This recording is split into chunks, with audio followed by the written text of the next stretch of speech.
ऐसा क्यों होता है निधि? Why do you think people pleasing is so evident and so rampant everywhere? जैसे ही मैं पेरेंट्स की बात बोलती हूँ ना, तो मैं सोशल मीडिया में बोलने से पहले ना 100 बार सोचती हूँ, but I do whatever it takes to do it. तो वो अटैचमेंट को कॉम्प्रोमाइज नहीं कर सकता at any cost. So in the quest for authenticity, we are also giving the entire power to the kid. Here is where I am not good enough comes into the picture.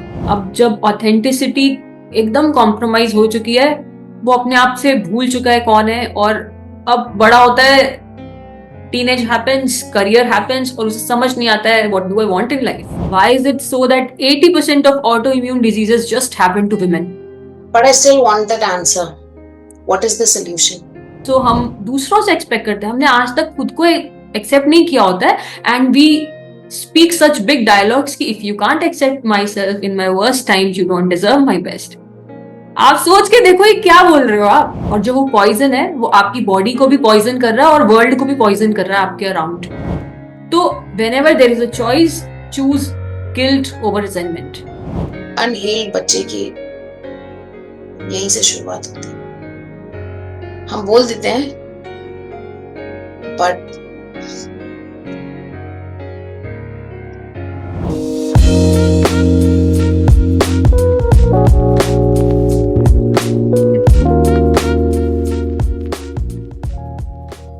Hello and welcome to the brand new episode of Joy Revolution. Joy Revolution एक मुहिम है हमारी तरफ से to understand the working of your brain so that you can lead a happy life for yourself.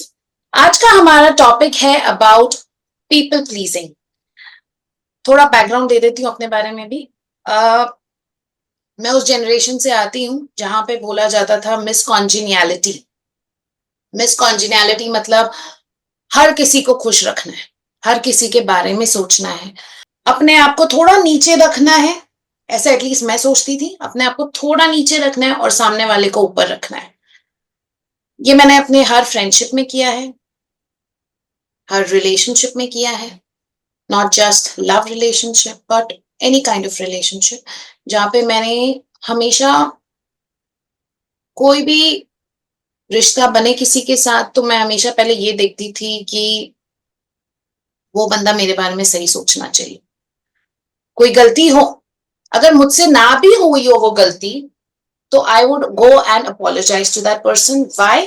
Because I would feel कि मुझे ये रिश्ता खत्म नहीं करना है बिकॉज ऑफ माई, कोई मेरी मिस्टेक हो भी या ना हो। तो उस वजह से हमेशा क्या होता था कि रिलेशनशिप इक्वल की बजाय ऐसा हो जाता था, मैं हमेशा ऑब्वियसली नीचे होती थी, एंड सेल्फ रिस्पेक्ट तो below the carpet completely. Thanks to Nidhi, after my therapy sessions with her since the past 8 months, चीजें काफी बेटर हुई हैं, काफी better. I wouldn't say completely better. Nidhi कहती है कि it's a ongoing journey till the end day of your life, you will be evolving.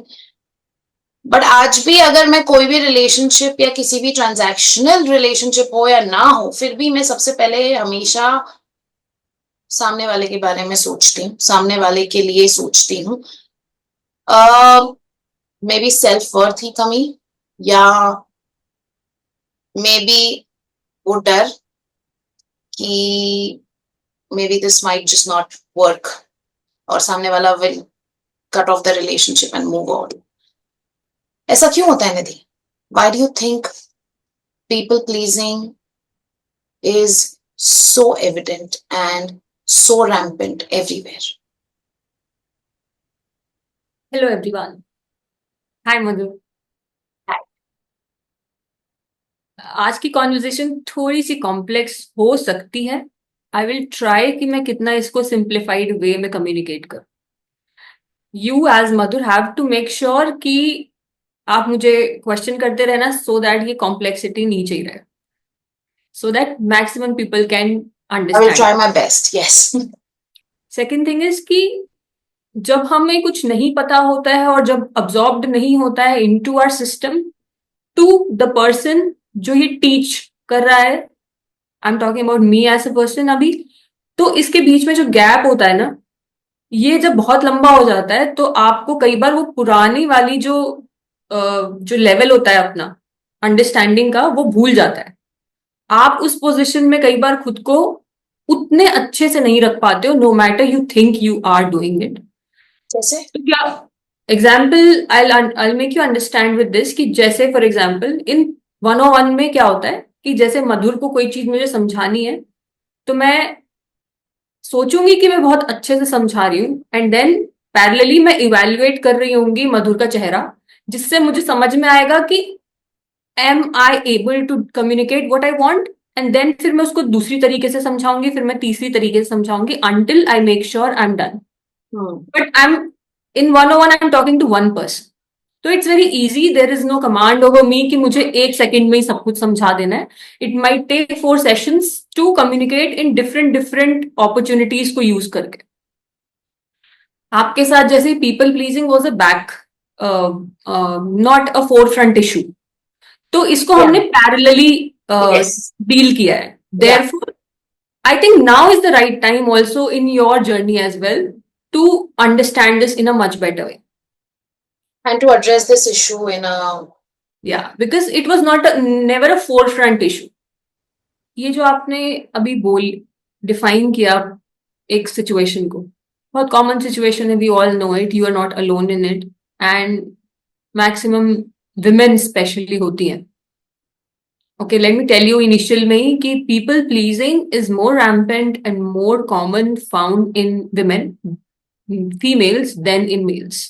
There is a reason for that. So for example, एक छोटा सा theoretical lesson here, कि brain का एक system होता है, जब उसको सरवाइव करना होता है और कोई थ्रेट की सिचुएशन होती है, तो सबसे पहले होता है फाइट या फ्लाइट। ठीक है, ऐसा नहीं है the girls don't do that, as a child every child does that.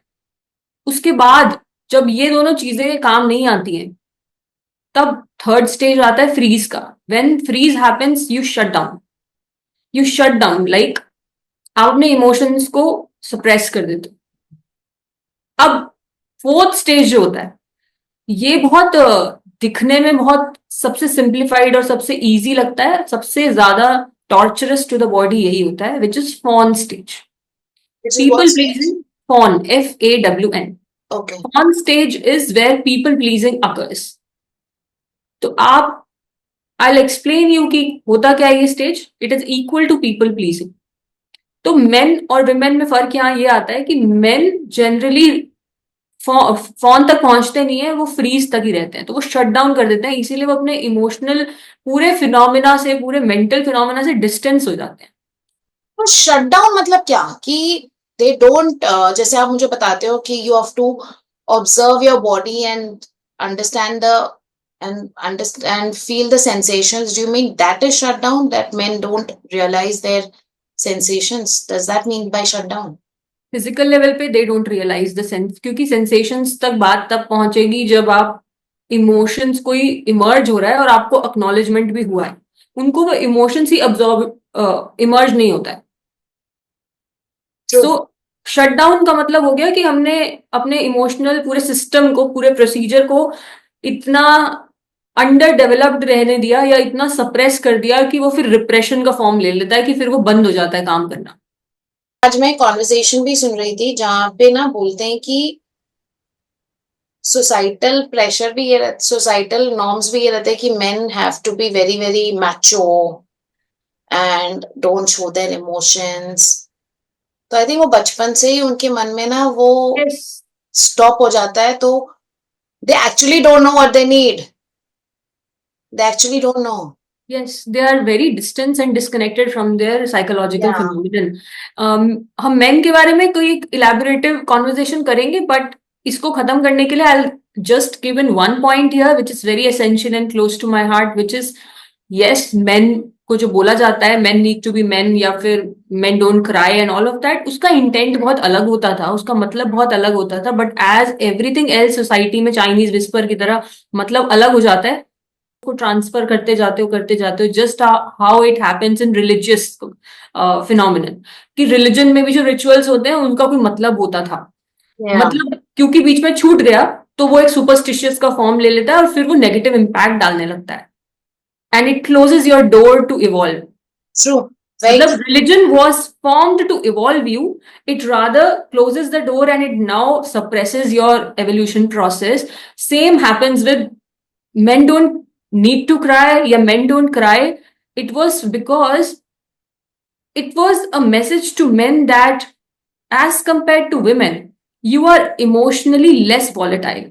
क्योंकि आपके अंदर हॉर्मोन्स एक कांस्टेंट होते हैं. Women have a very much ऊपर नीचे ऑफ हॉर्मोन्स, तो उनके लिए इमोशनल सेगमेंट थोड़ा टफ होता है for women. For main it's a lot easier. Therefore the work assigned to main is different from the work assigned to women. Therefore main, you need to be very emotionally stable. You need to master your mind. You don't need yeah. to give up on to your impulses, Yeah. pleasures, pains, and you master your mind. True. Therefore the message is, be a man, that you conquer your emotions. इसका मतलब ये नहीं होता you suppress it, but जो बोलते थे उन्हें भी नहीं आता था, ये कला नहीं आई, उन्होंने ये ट्रांसफर कर दिया और it ruined the entire thing. And suppression से आपकी जो capability to perform in the world, in the life जो है वो भी खराब हो जाती है. बहुत खराब हो जाता है. क्योंकि True. It takes energy. It's like this, आपको अगर स्प्रिंग को दबाना है तो आपकी ताकत जाएगी उसमें. तो the energy that can be use to win the war is now blocked in suppressing your emotions. Okay, coming back to people pleasing.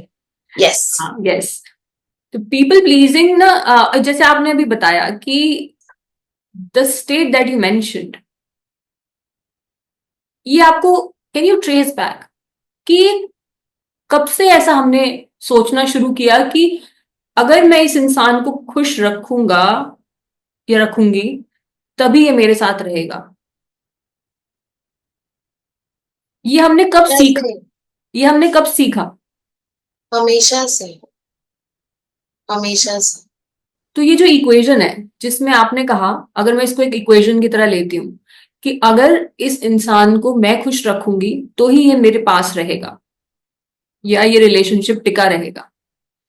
इस बात को ट्रेस बैक किया जाए तो कब, कहाँ, कैसे शुरू हुआ? बताओ मुझे. इतना पुराना भी याद है कि I remember I was in 5th or 6th standard and I had a friend and it was her birthday. And उस वक्त आई थिंक मैं बहुत 5th 6th तो नहीं बोलूंगी, आई थिंक 7th 8th थी, बिकॉज मेरे को पीरियड्स आ गए थे तब तक. सो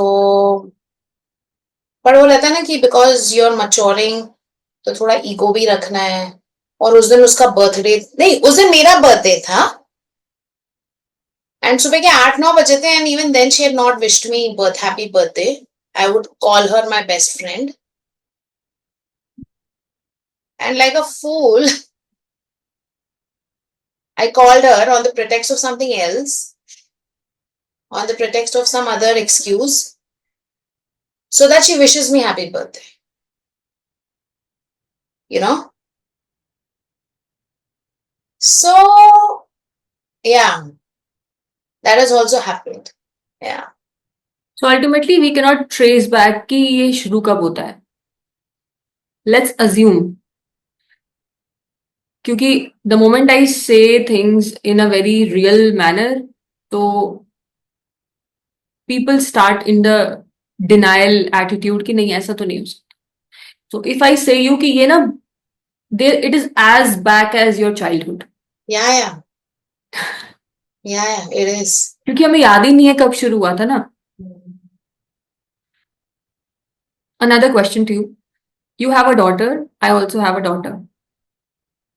अगर वो आपके साथ में, आप उसे कुछ कह रहे हो that do this, and वो उसके लिए important है, हो सकता है ना भी हो, वो आपके लिए important हो, that's another thing, but वो नहीं मान रही है, what is your reaction?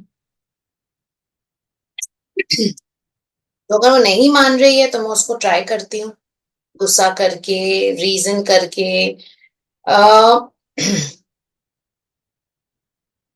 But I tell you what, people pleasing उसके साथ भी हो जाती है.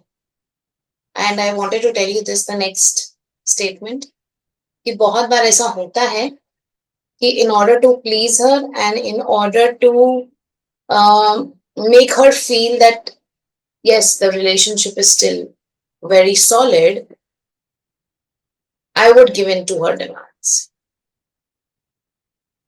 So yeah, Based out of fear, not yeah. out of love.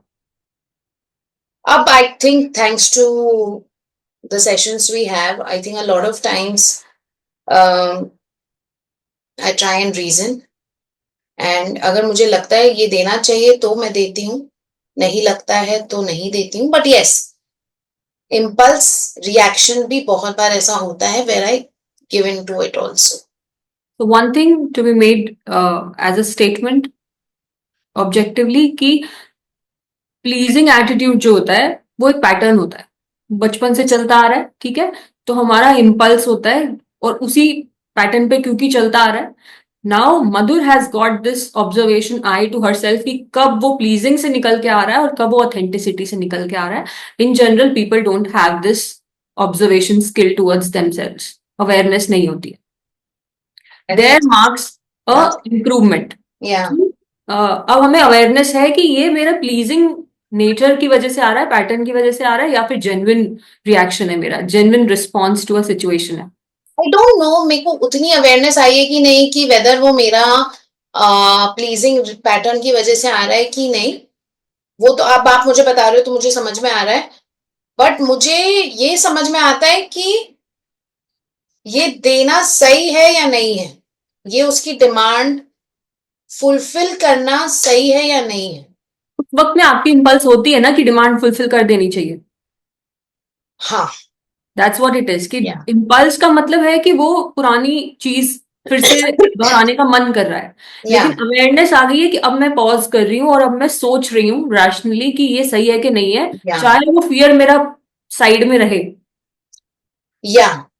या तो ये चीज ना, ये आपने भी मुझे समझाया था और ये चीज अब मुझे भी लगता है कि I don't know, you just generalise, maybe I am just generalising, but you can correct me. Anything done on the basis of fear, don't you think that's a wrong step? हमारी body में एक चीज एक purpose सर्व करता है, एक need को सर्व करता है. मतलब ऐसे ही हम नहीं बन गए हैं कुछ भी. फियर हो, एंगर हो, ग्रीफ हो, सैडनेस हो, गिल्ट हो, everything has a purpose to keep us safe. तो अगर शेर की आवाज आ रही है और हम जंगल में हैं, fear happens and we move out of it, it serves a purpose. तो एक्शन लिया हमने वहां से चले जाने का बेस्ड ऑन फियर, करेक्ट.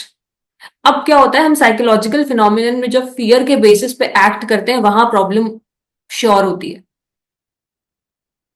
क्योंकि वो अब साइकोलॉजिकल फिनोमिनन में जो फियर होता है वो हमें आइडेंटिफाई करना होता है कि ये परसीव्ड थ्रेट है या जेन्युइन थ्रेट है. और पता है इस चीज में ये भी है निधि, आप जो जैसे आपने शेर का एग्जांपल दिया ना, अगर आप उसको डेप्थ में, मैं सोचना चाहती हूँ कि आप जैसे चले गए ना, शेर की आवाज आई तो अब यहाँ पे आपने छोड़ दिया ना,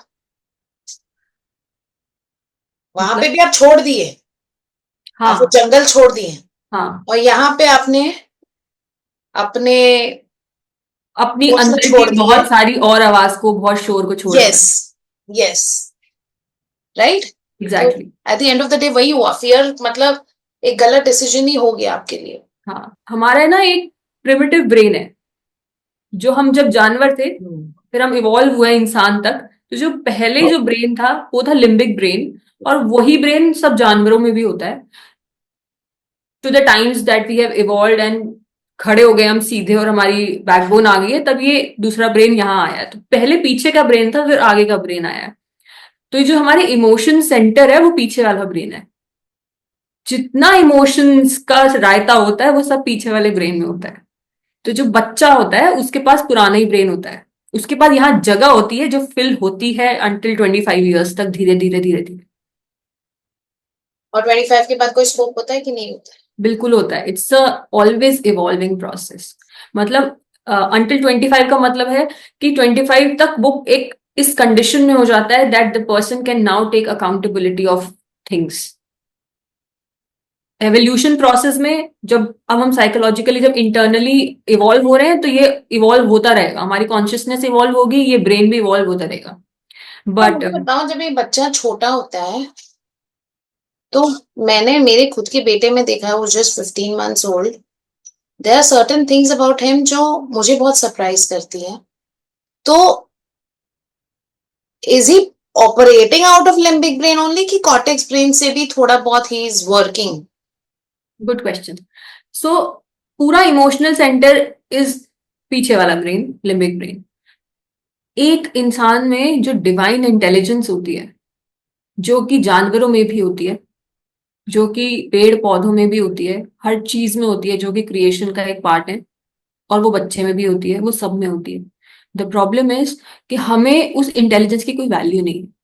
जैसे फॉर एग्जाम्पल सदगुरु हमेशा एक अपना डायलॉग शुरू करते हैं कि आज सुबह आपने ब्रेड खाया, अब now that bread has become you, isn't it intelligent, isn't it a point of wonder?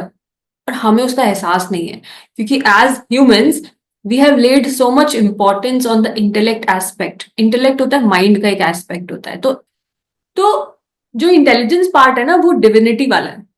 और जो इंटेलेक्ट पार्ट है, जिसमें हम हमारी ईगो को बढ़ावा दिया जाता है, हमारी आइडेंटिटी को बढ़ावा दिया जाता है, हम उसी पे ही पूरा सोचते हैं, वही सब कुछ है। तो वो पार्ट जो है, वो रैशनैलिटी का पार्ट, वो डेवलप होता है gradually. Also the restrain part, the observation capacity, observing capacity भी इस ब्रेन के पास होती है। जैसे अगर मैं आपसे कहूं, आप अपने आप को ऑब्जर्व करो, ये बहुत लेटेस्ट स्टेज में है। पहले तो हम दूसरों को ऑब्जर्व करना शुरू करते हैं, हम ऑब्जर्व भी नहीं कर रहे होते, हम जज कर रहे होते हैं basically. But to observe one's own self is the capacity only humans have, that's only unique to humans. ये कैपेसिटी फॉर्म होती है और वो ट्रेन करनी पड़ती है। या दैट इज तो जो आपने अपने बेटे के लिए बोला, दैट्स द डिवाइन इंटेलिजेंस, कि उसको पता है कि मुझे क्या चीज सेफ रखेगी, मुझे क्या चीज हार्म कर सकती है। अब रियली यहाँ पे, yes, really yes, that's the that's the crux of, let me come down to people pleasing. इतनी उम्र में 2 साल का आपका बच्चा होगा, 2.5 साल का होगा, और 2.5 साल 2 साल में ना बच्चे के पास इतनी समझ आ जाती है कि अगर वो ऐसी कोई हरकत करता है जो अप्रूव्ड बाय पेरेंट्स नहीं है, और पेरेंट्स उसका रिएक्शन देते हैं विद डिटैचमेंट, वो विड्रॉ कर लेते हैं अपना अटैचमेंट वहां पे अगर। और ये कितना कॉमन होता है। अगर मेरी बेटी है, खाना नहीं खा रही है, कुछ परेशान कर रही है, नाइस, इंस्टेंटली, क्योंकि वैसे ही हमारा दिमाग काम कर रहा है ना, एज कॉमन एज, जैसे हमने सुना है, जो काम कर सकता है तो हमें लगता है यही काम करेगा। I will not talk to you if you don't do this. How common is that? तो इससे वो दूर होता जा रहा है अपने डिवाइन इंटेलिजेंस से। ये अगर अपना ऐसा रिएक्शन आएगा तो मतलब is the kid is getting away from the divine intelligence with can be it's. Said like that. What it literally means is technically कि अभी ना वो बड़ा रेस्टफुल स्पेस में था कि I am taking care of, क्योंकि ये माँ बाप मेरे पास हैं, ये जो दो बड़े बड़े आदमी हैं, ये they are taking care of me. तो वो रेस्ट पे है, वो खुश है, वो अपना इंटेलिजेंस यूज करके जो सीखना चाह रहा है सीख रहा है इन अ वेरी प्लेफुल मैनर। अब जैसे ही उसको ये रियलाइज होगा आफ्टर फ्यू टाइम्स, जैसे ही आपने 4-5 बार ऐसे हरकत करी कि आप उसकी कोई हरकत पे आपने विड्रॉ कर लिया खुद को और उसको अकेला छोड़ दिया, the moment this training happens in the child's brain, अब खतरे की घंटी बज जाती है। मैं विड्रॉ का मतलब नहीं समझ रही हूँ, मतलब क्या? जैसे मैं अपनी बेटी को ये बोलूं, अगर आपने अपने टॉयज नहीं उठाए, I will not talk to. अब ये, क्योंकि मैं थोड़ी कॉन्शियस हूं, तो मैं जब ऐसी बात अगर बोलती हूँ, जब बहुत वो हो जाती है ना, मतलब चीजें नहीं, कॉन्वर्जेशनल मैनर में किसी तरीके से काम नहीं हो रही, basically it happens with very few things, बाकी सब चीजों में मैं I give up, I don't discipline her at all, कि टाइम आएगा she will get in that discipline zone. अभी I don't discipline her, but कुछ चीजों में जहां मुझे पता है उसका नुकसान है, उसी की फिजिकल हेल्थ है, उसका खाना है, और जब नहीं काम होता और मैं बहुत थकी हूँ, आई गिव अप एंड से, Surveen if you don't do this, mamma आपसे बात नहीं करेगी, पापा भी नहीं करेंगे। अब वो पैनिक उसके चेहरे पे दिखने लगता है। कभी कभी क्या होता है, आपको वो पैनिक दिखाई तो देगा बट वो गिव अप नहीं करेगी, वो वही करेगी जो उसे करना है। बट कभी कभी she gives up and she obeys. अगर ये ट्रांसलेशन मेरा बहुत रेपिटेटिव हो जाए तो मे बी उसका मतलब हो जाए, लेकिन अगर बहुत इंटेंस फियर्स वे में, जो कि बहुत होता है, बहुत घरों में होता है, बहुत कॉमन होता है, इट इज नॉट समथिंग कि मैं कह रही हूं कि किसी एक के घर में होता है। आई डू इट, आई से it, but I am just conscious enough. जो अगर मैं उसको इस तरीके से करूं कि मैं उससे सच में बात करना ही छोड़ दूं और इसको बहुत सीरियसली वो बच्चा ले ले, अब धीरे धीरे उसके दिमाग को एक ट्रेनिंग मिलना शुरू हो जाती है कि जब भी मैं ऑथेंटिक होती हूँ, मैं होती हूँ, तब तब मुझे इसका सामना करना पड़ता है, that these people withdraw their love. ये अटैचमेंट मुझे नहीं मिलता है, ये प्रोटेक्शन मुझे नहीं मिलता है, I M abandon that time. So then they start doing things that their parents want. अगर ये रिएक्शन नहीं आएगा आपका, चलो अब एक एक चीज समझ गई, मैं समझी, ठीक है। अब खाने खाने के लिए उसको बोले and she is not wanting it, और आपके मुंह से निकल गया when you are very frustrated कि मम्मा पापा आपसे बात नहीं करेंगे। सो ये एक वजह हो गई। I am not saying this is the only वजह for people pleasing. What is the alternate reaction then? Okay, तो एज आई से कि मैं थोड़ी कॉन्शियस हूं, तो मैं इन सब चीजों का ध्यान रखती हूँ कि उसके अंदर वो पेनिट्रेशन हो ही ना जो हो सकता है। तो क्या होता है, जब मैं उसे कहती हूँ ना कि मम्मा आपसे बात नहीं करेगी, और उसका चेहरा मैं ऑब्जर्व करती हूँ, अब उसके अंदर क्या चल रहा है मैं ये देखती हूँ, उसको ये बात कैसे लग रही है मैं ये देखती हूँ कि मेरी बात का उस पर किस तरीके का असर हो रहा है। कुछ चीज मैं आई कांट रिमेम्बर अभी, बट कई बार कुछ चीजें ऐसी हुई है कि मैंने बोला और मैंने तुरंत रियलाइज किया यहाँ गड़बड़ हो गई, क्योंकि उसके चेहरे पे वो मुझे दिखा कि यहाँ उसको कुछ मतलब शी गेट सीरियस, और उसको वो सैडेंड हो जाती है, पैनिक हो जाती है। तो कुछ बार जब ऐसी चीज हुई है, I instantly go to her and comfort her. उसके अंदर वो पेनिट्रेशन होने नहीं दिया मैंने कभी, विच इज वाई उसको वो थोड़ा फ्रीडम है, she is like a little rebel कि नहीं करना तो नहीं करना, हाँ, ये तो है मेरे पास। बट इतना टाइम होने के बाद भी ना वो अश्योरेंस बच्चे के अंदर घर नहीं करता है। फिर अगर आपने एक बार भी कुछ ऐसी चीज की, वो देर इज अ चांस दैट उसके अंदर वो स्ट्राइक कर जाएगी insecurity. For example, I'll tell you this example, and this literally broke me. It happened recently. I was at my mother's place, and वहां पे क्या हुआ, अब इतने टाइम से मैं उसके साथ बहुत अच्छा हो रहा है मेरा, उसको बहुत सिक्योर्ड रिलेशनशिप फॉर्म हो रहा है। आपने सुना होगा अटैचमेंट स्टाइल्स के बारे में, राइट? ये attachment? Attachment styles, anxious, avoidant, secured, insecured, तो ये टाइम है जब उसका मुझसे एक रिलेशनशिप फॉर्म हो रहा है, अटैचमेंट का एक स्टाइल फॉर्म हो रहा है कह सकते हो। तो बड़ा सिक्योर्ड दिख रहा था मुझे अभी तक। तो ऐसा कभी नहीं हुआ कि वो बहुत एंशियस हो गई हो अगर मैंने उसको 2 मिनट के लिए छोड़ दिया हो या 2 घंटे के लिए भी छोड़ दिया, कभी नहीं हुआ। Recently what happened, she is 2 years 7-8 months, and मैंने उसको ये कहा, क्योंकि ये एज पे भी डिपेंड करता है, अब उसको शायद अकल ज्यादा आ रही है पहले से। तो मैंने उसको बोला कि मैं I was in Rudrapur and I said मैं गोवा जा रही हूँ, किसी बात पे मैं गुस्सा थी उससे। तो मैंने उसको बोला मैं गोवा चली जाऊंगी, मैं आपको छोड़ के यहाँ पे। तो पहले क्या होता था, सुरवीन यूज्ड टू से कि हाँ जाओ, मैं यहीं रहूंगी, पहले ऐसे होता था। अब क्या हुआ, मैंने रियलाइज नहीं किया दैट शी वाज साइलेंट। मैंने तो बोल के निकल गई और मैं अपना काम करने लग गई। मुझे ये कब पता चला कि इस बात ने उस पर इतना असर कर दिया, आई गिव यू इसका कॉन्टेक्स्ट अभी समझ में आएगा। उसके बाद क्या हुआ, 2 या 3 बार ऐसा हुआ, इससे पहले ऐसा कभी नहीं हुआ। ये लड़की वैसी थी कि जिसके हाथ में सड़क पे भी चली जाए, किसी के हाथ में भी, मतलब आप अनजान हो, आप ऐसे उसके सामने करो, she will jump on to you and she will be like अब आपसे चिपकी रहेगी। And I use to think कि यार ये कैसी लड़की है, इसको अपनी माँ तो चाहिए ही नहीं। And there are my sister's son, my friend's daughter, वो अपनी माँ से चिपके रहते हैं, या मेरी उनके साथ ही रहते हैं, जबकि ये बिल्कुल ऐसी नहीं थी। In spite of knowing all the reasons, जब आप एक्सपीरियंस करते हो तो चीजें बहुत अलग होती हैं। तो मेरे अंदर की वो अकल उस वक्त काम नहीं की, अकल अब काम की जब चीजें थोड़ी डिस्टॉर्ट हुई कि ये इसलिए ऐसी थी क्योंकि इसका मुझसे सिक्योर्ड अटैचमेंट था कि यार मैं कहीं भी चली जाऊंगी, मेरी मम्मी तो मुझे नहीं छोड़ेगी, ये नया इंसान है, इसके साथ रह जाती हूँ।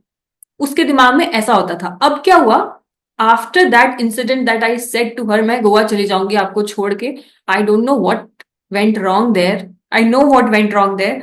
उसके बाद ऐसा हुआ कि 2 3 4 लोगों से हम मिले, she did not go to anyone, she just remained with मी।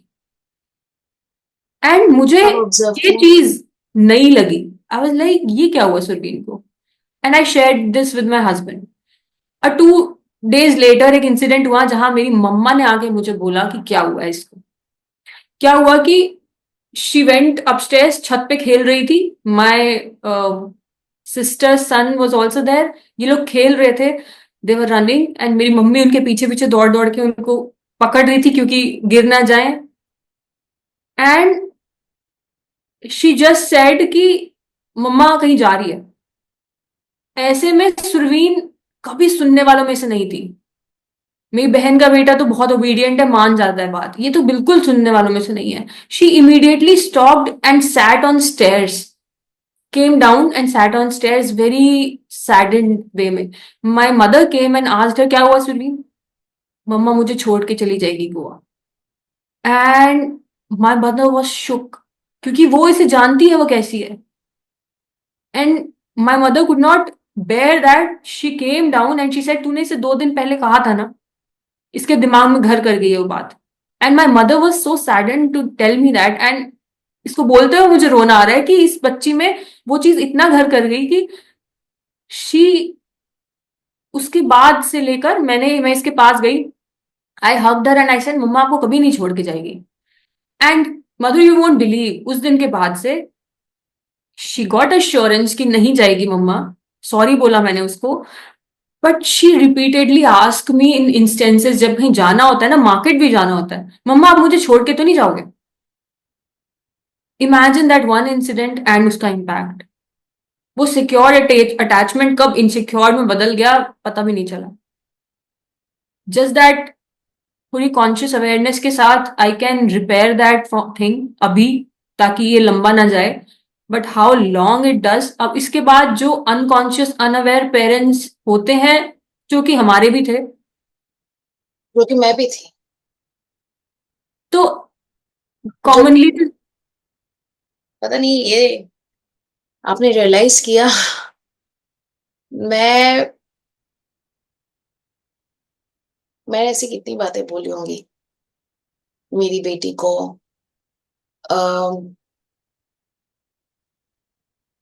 एक एक करके निकालना है, with your help, and oh my god, यही से तो शुरुआत होती है ना, एक जैसे आपको अपनी एक बेटी में अनहील्ड रिपेयर करना है ना, एक अनहील्ड बच्चे की यहीं से शुरुआत होती है। हम बोल देते हैं but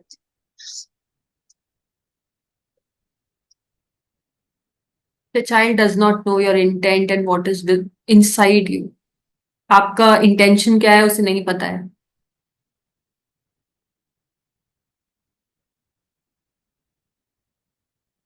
the thing happens is कि with your daughter she is lucky that her mother is aware enough to repair her, to reparent her. With us we have to reparent ourselves,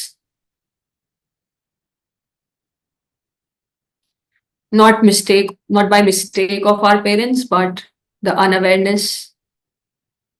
yeah, and we can't really blame them also because they knew what they knew. They did the best they knew. Every parent does the best in their capacity.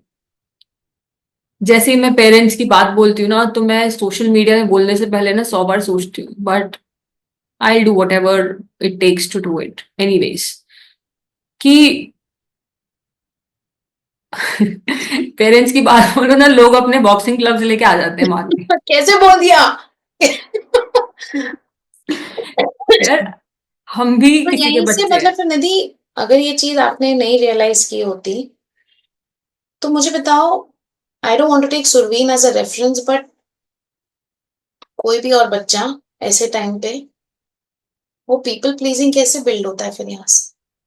फिर भी इनका example लेके समझाऊंगी best. तो अगर ये एक incident था, इसमें बहुत समझ चाहिए इस बात को पकड़ने में, ये ऐसी चली जाती, उस बच्चे पे डेंट लगना था जो लग जाता, जो कि सोच के मेरे रोंगटे खड़े हो गए थे। And I could not sleep for 2 nights, क्योंकि मैं उसको याद कर रही थी कि ये, एनीवेज। तो ये एक चीज थी। ऐसी हजारों चीजें बच्चे के साथ होती हैं, जैसे कि you want the child to behave in a certain way in front of guests. You want the child to score a certain level of marks to attain your love. You want the child to sit, stand, talk, walk in a certain way, or else you don't give or shower the love that you used to, or you can, or he wants. There are times when ये भी होता है कि parents का involvement नहीं है इसमें। ऐसा नहीं है कि पेरेंट्स कुछ कर रहे हैं, कुछ ना करने की वजह से ऐसा सिचुएशन आती है जैसे parents are fighting in the house, या फिर mother is unhealthy, mother is lying on जैसे बेड खाने की, खाने हैबिट्स, या फिर sick? Sick. As I know that when I was very young, मैं बच्ची थी, मैं I have seen my mother lying on bed a lot of times. तो क्या होता है कि, या फिर और कोई साइकोलॉजिकल इश्यूज हैं जो आपको दिख रहा है, द चाइल्ड कैन सेंस कि माँ खुश है कि नहीं है।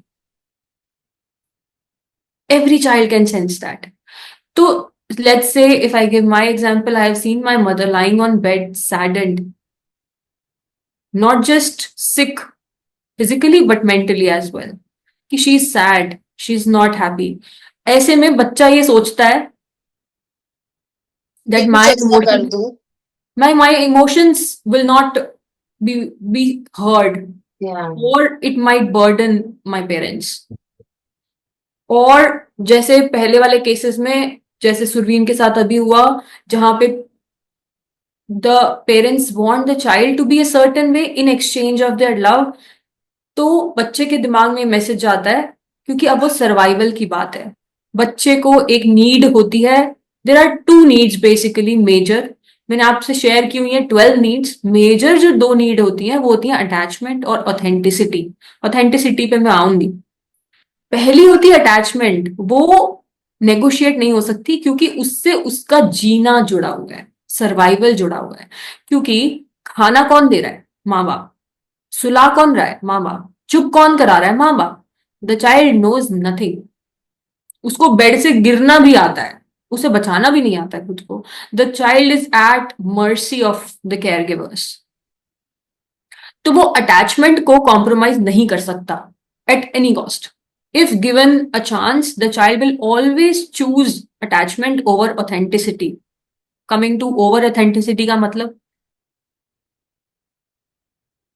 इन केस ऑफ, जैसे मैंने बताया, I had to keep my emotions to myself, तो मेरे को एक मास्क लाना पड़ा कि I need to be seen as okay, I am good, my emotional needs don't matter.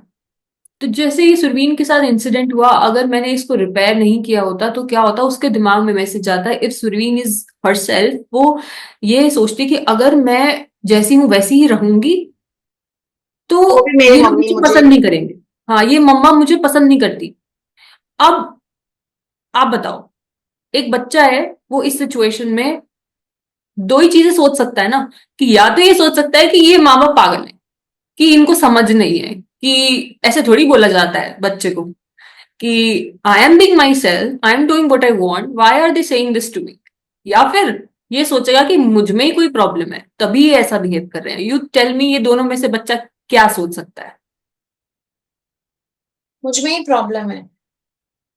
But मैं आपको एक बात बताऊं, ये आप जो बोल रहे हो ना ऑथेंटिक सेल्फ, इसमें मेरा एक कंफ्यूजन भी है कि जैसे मैं मेरी बेटी को काफी चीजें उसके हिसाब से करने देती हूँ, whatever she wants to do she does. But उसमें ये भी तो होता है कि बच्चे को ये भी लगने लगता है कि मैं जो मांगूंगा या मैं जो करना चाहूंगा मैं कर सकता हूँ. So इसका in the clear quest for authenticity, we are also giving the entire power to the kid. This question comes from an understanding that we are more intelligent than the child, first thing. The second is because we have power over the child, we can execute it. The third thing is the understanding of what is your egotistical desire and what is the need of the child. जो आपने पहली conversation में start किया था कि that I given up to the demands of the child with that fear. अब इसको evaluate करो, आपको चीज इसका आंसर खुद मिल जाएगा. That is it the action that you are taking with respect to the child, is it because of the welfare of the child or because of the fear that you have or the desire that comes from your ego, is it that? तो जो welfare of the child की बात है, वहां पे जो करने को चाहिए वहां इंसान करेगा. माँ बाप को ये उसमें बच्चा थोड़ी ना समझ पाएगा यार. समझ पाएगा जब वो क्लैरिटी आप में होगी. Let's say for example, I know कि मुझे बच्चे को चॉकलेट्स नहीं देनी है, स्क्रीन नहीं देनी है. बच्चे को इसकी अक्ल नहीं है. बच्चे का वो नेचर है कि यार मुझे तो ये चाहिए, तो चाहिए जो दिख रहा है. अब मुझे पता है कि उसके लिए क्या सही है क्या गलत है. यहाँ पे ये मेरी ईगो से नहीं आ रहा है. स्क्रीन टाइम, चॉकलेट, ये किसको नुकसान करने वाला है? उसको. तो there is a difference between me wanting my child to come first in class versus the child eating chocolates. First ये क्लियर होना चाहिए. सेकंड, आपको ये समझना होगा कि बच्चा तो ये मांगेगा ही, तो बच्चे पे गुस्सा कितना लेवल का होना चाहिए और उसका तरीका क्या होना चाहिए कि उससे ये नहीं कराना है, वो एक अलग स्टोरी है. कि उसमें स्ट्रैटेजी जाएगी कि बच्चे को चॉकलेट नहीं देना है, फोन नहीं देना है, तो उसके पीछे एक स्ट्रैटेजिक अप्रोच होना चाहिए, एम्पैथी होनी चाहिए. डोमिनेशन हर जगह काम नहीं करती. वो एक अप्रोच की बात है, स्ट्रैटेजी की बात है. But to answer your question, you need to understand what is your egotistical desire and what is the welfare of the need, which stems from love. What about if the बच्चा says इसके parents तो दे रहे हैं, इसके parents तो मना नहीं करते, या आप तो हर चीज मुझे मना करते हो. Exactly. ये बच्चा तब बोलेगा जब आप हर चीज मना. हर चीज मना का मतलब हुआ कि मेरी बहुत सारी ऐसी आइडेंटिटीज हैं जो मैं बच्चे पे थोप रही हूँ. I'm trying to make and mold the child as I want to be seen in the world. And therefore, I want the child also to be seen as extension of me in the world. So My can we child. also say a lot of things that we say as good manners Yeah. is more of a people pleasing Yes. template that has been given to us. Yes. Coming to the cause of it, continuing that, if I tell you, अब बच्चा जब ये समझता है कि यहाँ पे मेरे सर्वाइवल की बात है और मुझे इनका अटैचमेंट चाहिए और गलती मुझ में है, पहली बात तो यहाँ पे एक बहुत बड़ा इशू हो जाता है. उसके अंदर एक सीड ऑफ शेम इम्बेड हो जाता है कि मुझ में कुछ गलती है, मुझ में कुछ कमी है. Here is where I am not good enough comes into the picture. मुझ में कोई कमी है. It starts from as good as 2-2.5 साल का बच्चा, 2.5-3 साल का बच्चा. और फिर ये कंटिन्यू होता जाता है विद थिंग्स लाइक बच्चा अच्छे मार्क्स लेके आ रहा है तो उसको बहुत शाबाशी मिलती है और नहीं लेके आता है तो उसे कुछ नहीं मिलता है. And there is a need for the child to get that seen, validation, to be heard, to be loved, to be appreciated. Now, instead of appreciation, it gets sometimes hard hitting words. तब एक mechanism बच्चे को समझ में आता है कि जब मैं, not everyone is a people pleaser, this happens with everyone. लेकिन अब ऊपर इसके आगे क्या होता है वो सबके साथ अलग अलग हो सकता है. People pleasing happens a lot with the females क्योंकि उनके लिए अडेप्ट करना to others emotions, to shut down their own and to listen to others emotions, to keep others happy comes easily. Yeah, it's तो natural. ये वो adapt कर लेते हैं. एंड इट्स लाइक, अब क्योंकि दो चीजें हैं, एक तो मुझे सर्वाइवल की नीड है, मुझे अटैचमेंट चाहिए, और दूसरा I don't like my self any more.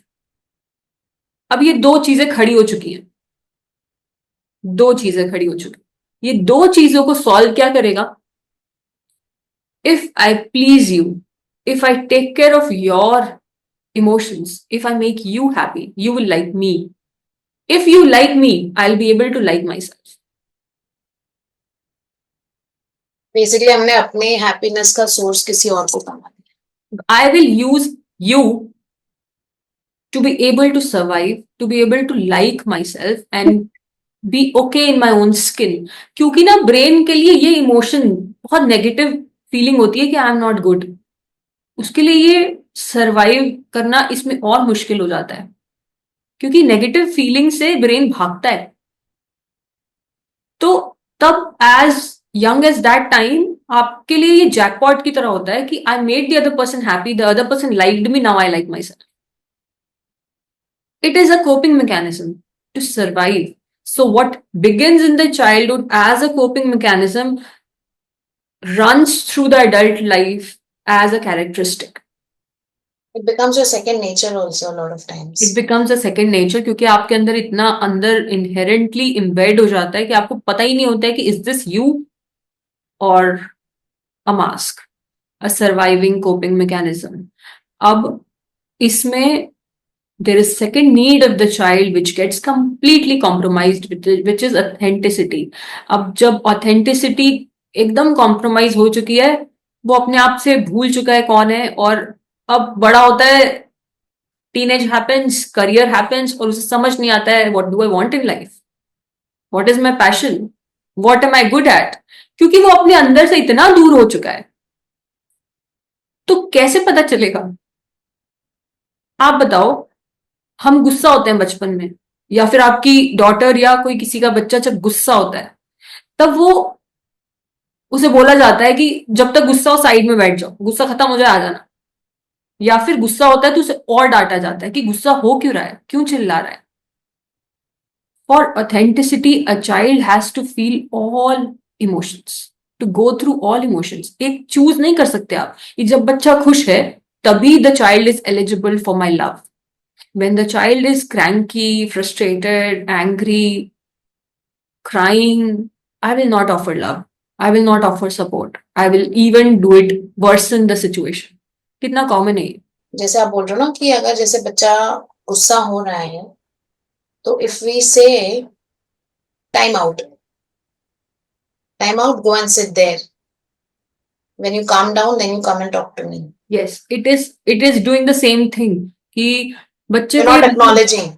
you are not acknowledging, you are not allowing the child to go through those emotions, and you are saying this emotion is bad. Now the child assumes कि ये वाले emotions तो मैं feel कर ही नहीं सकता। तो क्या होता है, अब ऐसा नहीं है ना कि वो चूज एंड पिक करेगा ये इमोशन, ये इमोशन। उसके अंदर एक मैकेनिज्म जो है वो डिसकनेक्शन का फॉर्म हो गया है कि अब वो अपने आप से दूर हो गया है, क्योंकि उसे पता है कि मेरे अंदर से तो ये इमोशन भी आता है, ये भी आता है, ये भी आता है, तो मुझ में अंदर टच जो है, इमोशनल सिस्टम से जो पूरा टच है, उसको मैं दूर ही कर लेता हूँ।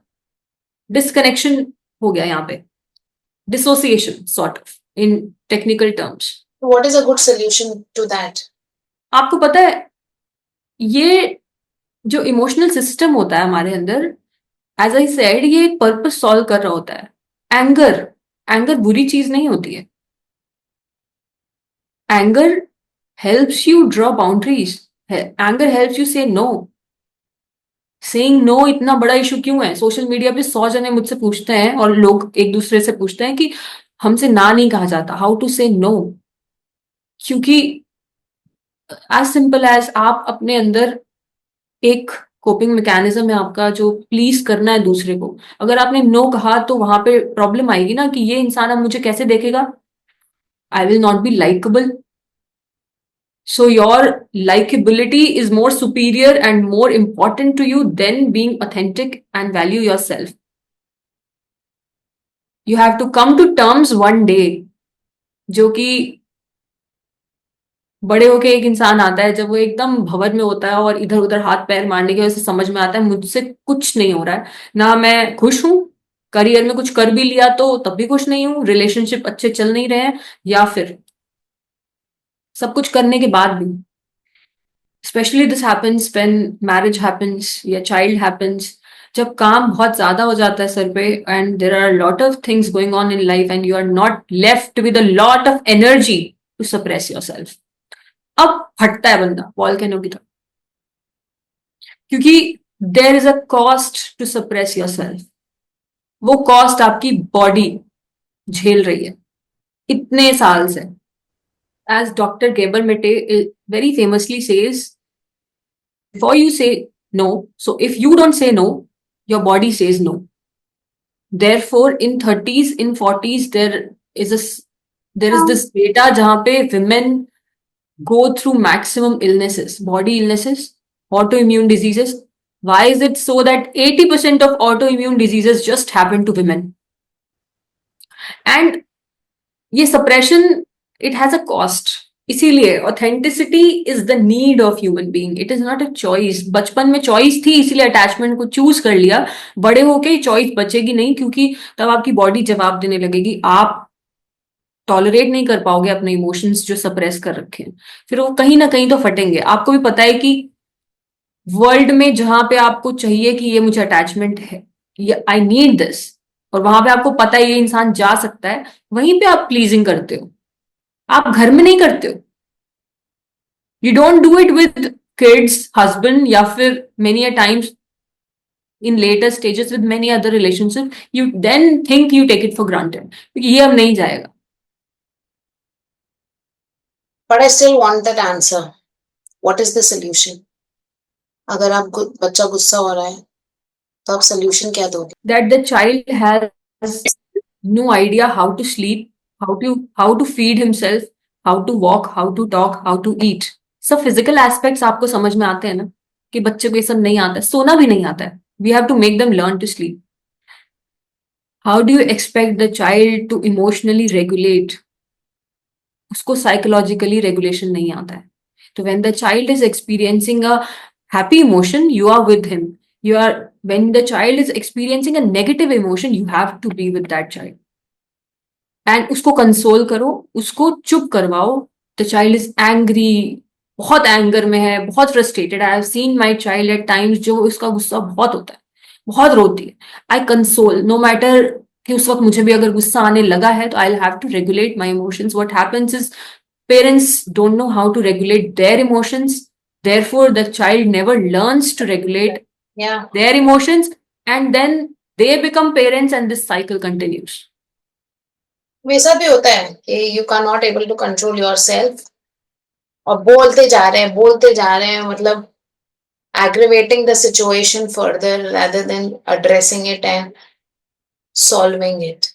ये मेरे सोच के देखो, जब हम अपने इमोशंस को नहीं रेगुलेट कर सकते हैं, बच्चे से कैसे एक्सपेक्ट कर रहे हैं? उसके लिए भी तो नेचुरल है ना गुस्सा और रोना और फ्रस्ट्रेशन फील करना. How do we deny that? We have to accept the child. We have to accept the child in the worst phases. yes. हम बड़े होके बहुत डायलॉग्स मार लेते हैं कि accept yourself, love yourself, accept yourself, love yourself. And also हम दूसरों से एक्सपेक्ट करते हैं, हमने आज तक खुद को एक्सेप्ट नहीं किया होता है. And we speak such big dialogues कि if you can't accept my self in my worst times, you don't deserve my best. आप सोच के देखो ये क्या बोल रहे हो आप. ये बहुत वो everything is outsourced, even love is outsourced, even your own emotion regulation is outsourced. So yeah, we haven't ever accepted ourselves in the worst times and we ask the other person to do so. उस other person के लिए भी वो same ही situation है, उसने आज तक खुद को एक्सेप्ट नहीं किया आप जिससे उम्मीद कर रहे हो. very true. फाइनल वर्ड्स क्या बोलना चाहोगे? उससे पहले मुझे ये भी पूछना था कि जो मैंने पूछा था आपसे क्वेश्चन जो शायद मिस हो गया, गुड मैनर्स जो एक टेम्पलेट बना हुआ है, is it a template masking people pleasing और it harnesses people pleasing? It harnesses people pleasing. I want to be presented as something that society gives me that respect because I don't like myself. So when they will like me, I will be able to respect myself. Only when they will honor me, I'll be able to honor myself, because otherwise तो मैं एकदम बेकार हूँ. तो अभी तो मैं 37 years की हूँ, बट अगर मुझे 25 साल वाली मधुर को बताना पड़े कि Madhur, please be aware that you have people pleasing inside you and you should reverse it, how should a 25-year-old mother reverse? Number one is late teens में ही अब तो बहुत मेच्योरिटी आ गई है. If you are in your late teens early 20s you are good enough to recognise that this people pleasing is not you, it is your mask. It was developed as a coping strategy when you were a child to make you survive. You don't need it anymore to survive. You are an adult capable to survive. First thing, to know the reality of this. Second thing is, आपको ऐसा लगेगा, this is a misconception that you hold कि people pleasing comes out of empathy. No. No. It's a bitter truth that in some other podcast I'll explain narcissism क्या होता है. It is the same thing. जो narcissism अगर इस side of the spectrum है, आपकी consciousness के basis पे people pleasing इस side of the spectrum होती है. Both stem from the same issue. आप दूसरे इंसान को यूज कर रहे हो फॉर योर ओन सेल्फ. तो पीपल प्लीजिंग आपको अंदर से पॉइजन करती है, और जो वो पॉइजन है वो आपकी बॉडी को भी पॉइजन कर रहा है और वर्ल्ड को भी पॉइजन कर रहा है आपके अराउंड. तो love is nowhere in the equation. तो यहां पे अपने आप को इस बिलीव में कभी मत रखना कि I am doing good to anyone. No one, not even the person you are serving. क्योंकि एक एक्सपेक्टेशन के साथ आप उसे सर्व कर रहे हो कि ये मेरे साथ रहेगा, ये मेरी हेल्प करेगा, ये मेरे साथ रहेगा. वो उसके ऊपर भी एक बोझ है. आपने जो बोला ना एम्पैथी वाली बात, ये मैं हमेशा सबको बोलती थी, I am very empathetic, but या यू राइट. अगर इंसान अपने अंदर सप्रेस करा हुआ है ना चीजें, तो उसने लव को भी सप्रेस कर रखा है. लव से ये स्टेम नहीं हो रहा है people pleasing. First thing is to unmask all of this and let the love emerge from you. और अब जब उससे कोई एक्शन जब होगा, वो ऑथेंटिक सेल्फ से जब आएगा, तो अंदर फ्रीडम होगी, एक कंटेनमेंट होगा. Because I tell you one thing, एक डिलेमा होता है पीपल प्लीजर के अंदर कि इफ आई से no to this, let's say मधुर को किसी को कुछ ना कहने का मन है, इफ आई से नो टू दिस तो मुझे गिल्ट फील होता है. But can you tell me हाँ कहने के बाद क्या फील होता है? अगर आपका मन नहीं है हाँ वो कहने के बाद ऐसा लगता है कि चल वो तो खुश है. वो आपने कभी अपने ऊपर ध्यान नहीं दिया कि आपको क्या हाँ. फील होता है. Yes. You are disconnected from your own emotion. Yes. वो तो खुश है, मैं बट कैसे मी नहीं टेल हूँ. यू आपको क्या फील होता है. इंसान को जब उसे ना कहना होता है, वो हाँ कहता है, तो उसको गिल्ट की जगह पे रिजेंटमेंट फील होता है, अंदर एक पॉइजन फील होता है. अब ये पॉइजन ना, ये छोड़ता नहीं है, ये स्पिल ओवर होता है कहीं ना कहीं, चाहे वो बच्चों के ऊपर क्योंकि वहां पे पावर चलती है, या फिर किसी और इंसान के ऊपर, वो स्पिल ओवर होता है. और ये पॉइजन आपको तो खा ही रहा है. तो when ever there is a choice, choose guilt over resentment. क्योंकि ये गिल्ट का एक अलग थ्योरी है कि ये गिल्ट है नहीं एक्चुअल में. This is a false guilt that was आपके ऊपर आ चुका है. ये this is stemming from that shame. It is not guilt. Guilt वो इमोशन होता है जो आपको उसके बेसिस पे जब आप एक्शन लेते हो, तो आपके अंदर एक फ्रीडम, एक कंटेनमेंट, एक पीसफुल स्टेट को जनरेट करता है. गिल्ट आपका एक मॉरल कंपस होता है जो भगवान ने अंदर डाला हुआ है, जो आपको गाइड करता है to do the right thing. This is not guilt. Be very clear in that. ये गिल्ट नहीं है, ये शेम है, ये फॉल्स गिल्ट है. आप ग्रेजुअली जब आप इसे अवेयरनेस के साथ सब कुछ अपने अंदर ऑब्जर्व करना शुरू करते हो, फर्स्ट थिंग जब आप ऑब्जर्व करोगे ना कि जब आपने ना कहना था और हाँ कह दिया, तो आप ऑब्जर्व करो कि आज मैंने ना कहना था पर आज मैंने हाँ कह दिया. अभी ऑब्जर्व कौन कर रहा है? ये आपका ऑथेंटिक सेल्फ ऑब्जर्व कर रहा है. Then you give freedom to your authentic self to emerge eventually. It's an intensive process, but at least anyone who is listening this can start with this. I think I will start with it for sure. because it is difficult for me also to say no. एक And पूरा अलग एक episode हो सकता है just for the recovery process की कैसे इसको नेविगेट करें, because there are so much complexities इसके अंदर जो आती हैं जब आप इस प्रोसेस में जाते हो। Very complex path it is. बहुत सारी चीजें फेस करने को मिलेंगी, बहुत करेज चाहिए होगा, बहुत इंफॉर्मेशन चाहिए होगी खुद के इमोशंस के बारे में, सामने वाले के बारे में, about the relationship, about the dynamics of how things work in terms of प्यार क्या होता है, जेन्युइन लव क्या होता है, ऑथेंटिसिटी का कॉस्ट क्या होता है। तो वो सब चीजें इंसान समझता है तो उसे करेज मिलती है, हाँ, to take that step too. क्योंकि एक शेल है, ये हमारा प्रिजन है। उस प्रिजन को तोड़ के बाहर जाने के लिए करेज चाहिए, फिर उस पाथ में चलने के लिए जो एकदम नया है, ऑथेंटिक पाथ है, उसमें भी चलने के लिए ताकत चाहिए, सपोर्ट चाहिए होता है। wow. बट आज के लिए इतना बहुत है, it's a lot of things already. So I think for a 25-year-old Madhur, obviously वो पीछे नहीं जा सकती है, but all the 25-year-olds or the late teens, as Nidhi said, कोशिश करो, ऑब्जर्व करो, जब आपने किसी को हाँ बोला है, जब आपको ना बोलना था, क्या फील हुआ अंदर? And when you feel it, that is when you start healing yourself. See you in the next episode. Bye, guys.